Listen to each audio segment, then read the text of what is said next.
Inspiration कौन सी? मैं आप नहीं फिर भी कोई ਹੁੰਦਾ ना कि यार कोई नहीं, कोई डकी बहन कोई नहीं। डकी बहन इंस्पिरेशन क्यों?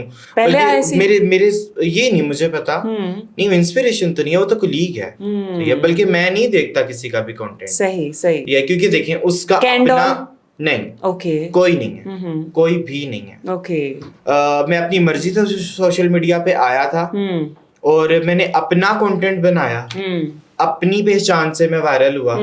लाइक ये बच्चा करैक्टर करता है, इस तरह से करता है, वो एक मेरी पर्सनल है। उसमें किसी से भी मैंने इंस्पायर होकर नहीं, क्योंकि जो मैं गा रहा हूँ वो कोई और नहीं गा रहा, और जो कोई और गा रहा है मैं उसको कभी नहीं अपनाऊंगा। क्रिएटिविटी आपकी तो अपनी यही पहचान आइडेंटिटी बनेगी ना। क्रिएटिविटी तो यही होती है ना कि आप खुद से सोचें, खुद से करें। और डकी बहन का कंटेंट जो है वो काफी डिफरेंट है, बहुत डिफरेंट है। लाइक he doesn't do अम्मी वाला character, he doesn't do multiple characters like चाची, बहू, अब्बू, ये वो नहीं करता। उसका एक ही कैरेक्टर है, वो उसी में वायरल है।